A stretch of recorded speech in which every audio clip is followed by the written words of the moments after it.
Almusal tayo mga lodi. Pahinga muna tayo sa paksyo. Ano to? Sinabawan. Ito lang yung sinabawan na walang ricado to eh. Asin at saka paminta. Nilagyan ko ng counting tawag nito. Asukal para mag-iba yung lasa. Ano ba? Walang bawang, walang sibuyas, walang luya. Bawang ba? Di ba? Sabaw pala, walang bawang. Basta ganun lang yun. Tapos, kanin na tayo ngayon. Mas makatipid kasi sa kanin eh. Kung yung 1 kilong bigas, 5 kilong bigas ata, parang abot sa akin ng 2 linggo. Tapos pagka mag oatmeal ka or wheat bread, yung halagang 100 o yung isang balot, 2 araw lang, di magkano yun, 100 plus. Kaya talo tayo doon. Kaya dito na tayo, balik tayo. Tapos nilagang itlog. Ganun na yun. Nilagyan ko pa ito ng gulay, sayote at saka malunggay. Mayroon kasi kaming malunggay dyan.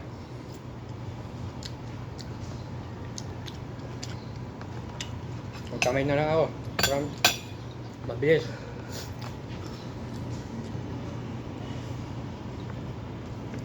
May sausawan toyo.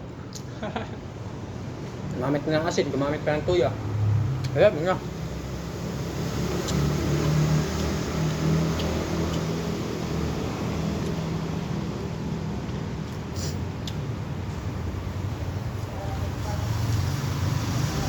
Saka na nga tayo magpigil ulit ng kain pagka ano na, makuha ko na yung timbang na gusto ko.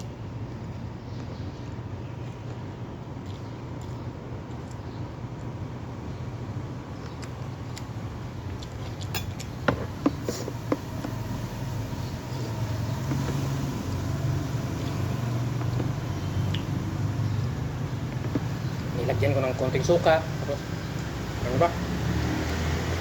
Basta yun na yan.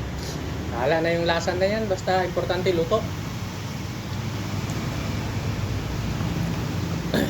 Kasi sinabawan ko. Tapos pagka di ko lagyan ng suka, baka mapanis agad. Ano na yung kakain nyo ito mamayang gabi.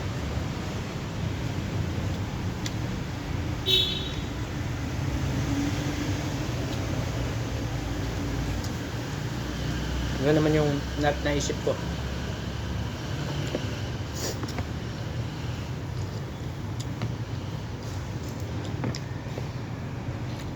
Yun kasi mahirap pagka isang lutuan lang yung ano. Hindi kagaya ng iba na kinakain, iba't ibang luto. Nasa trabaho tayo, hindi pwede yung ganun.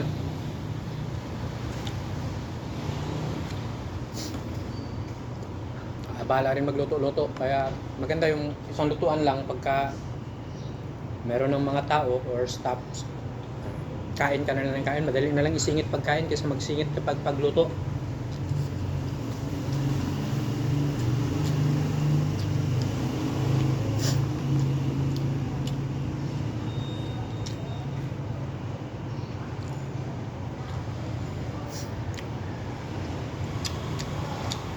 Nangulit kasi yung ulan, hindi na tuloy makapagpapawis. Tulas yung sahig.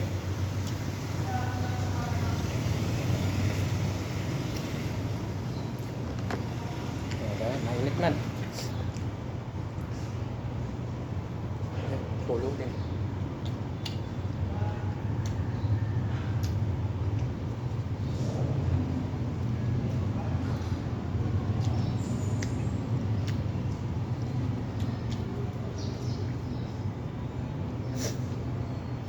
Next week, nakalimutan ko palang bumili ng munggo ka. Para makapaggulay sana ng munggo bukas. 48 hours kasi yung duty ko ngayon. May utang akong duty kay partner ng isang dutihan eh. Nung naglaro ako sa KG Classic, nag 48 hours siya.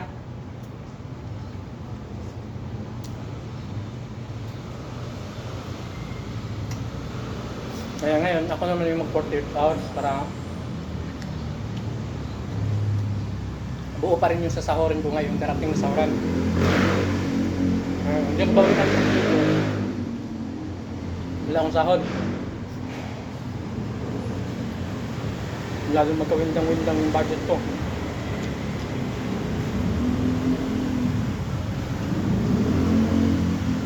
Mga hirap ito, no work, no pay.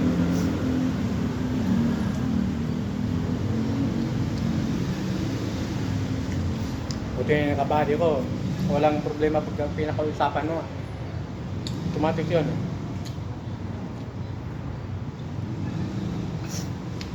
Kailangan mag-tiis ka rin talaga ng mahabang duty. Mahabang muni-muni.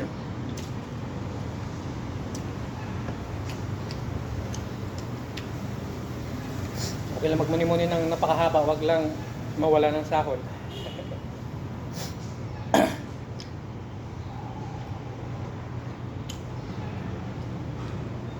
Parang nagkulang yung kanin ah.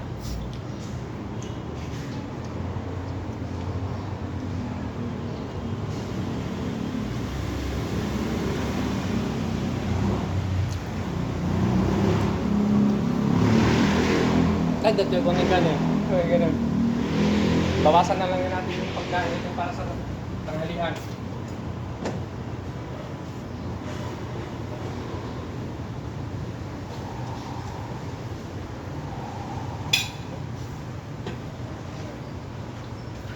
Yan na yung paraan nito. I-advance ko na lang yung ibang tanghalian ngayon. Kasi ngayon ako gutom eh.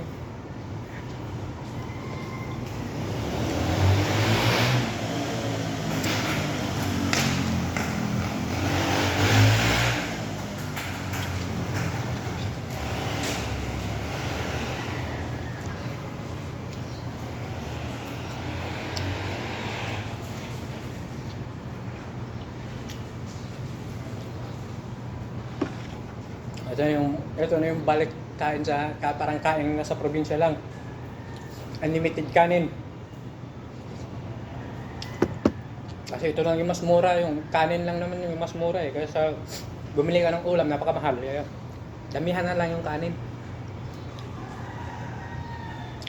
Hirap din kasi pagka damihan mo ng gulay, hirap din matunaw yung gulay. Hirap matunaw.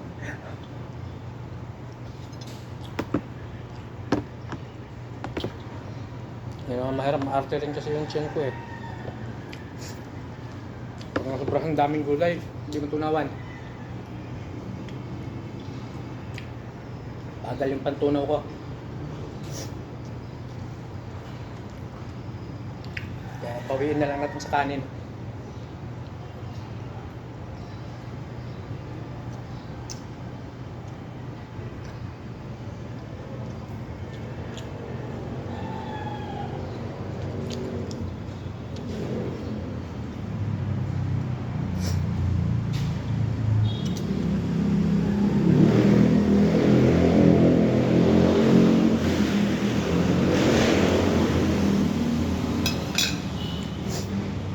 Papakin ko na lang to kasi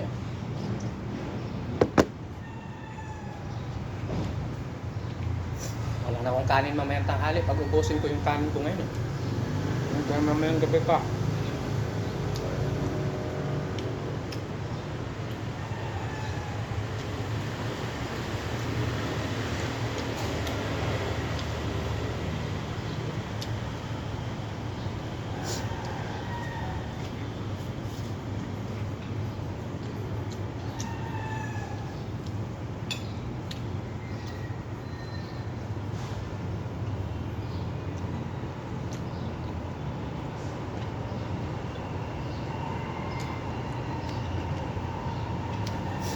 Nakaramdam na naman ako ng pawis pagka habang kumakain.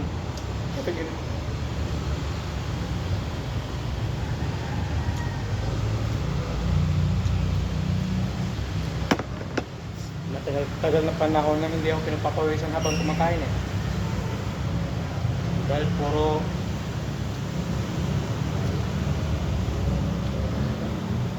kukunti lang pala. Kukunti lang yung kinakain. Kaya tapos puro walang sabaw.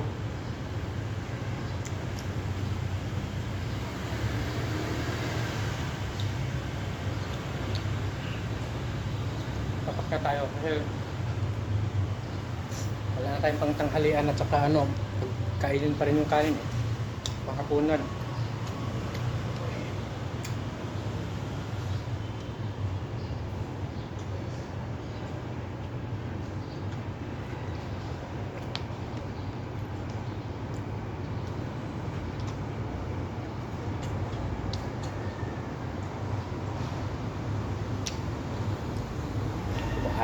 Tagalog suka. At huwag tuyo.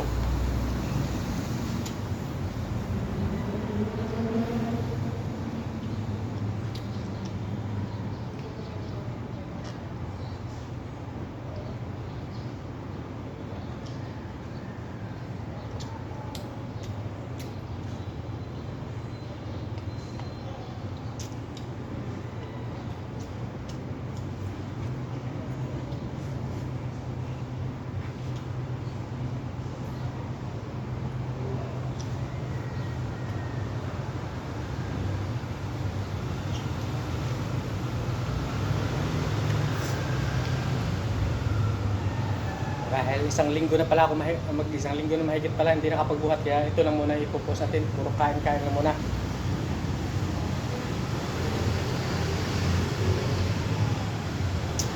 Huling buhat ko 2 days bago ang competition. Ano yun? Bilis ata. Kaya wala mo ng workout video. Okay na, solve na naman.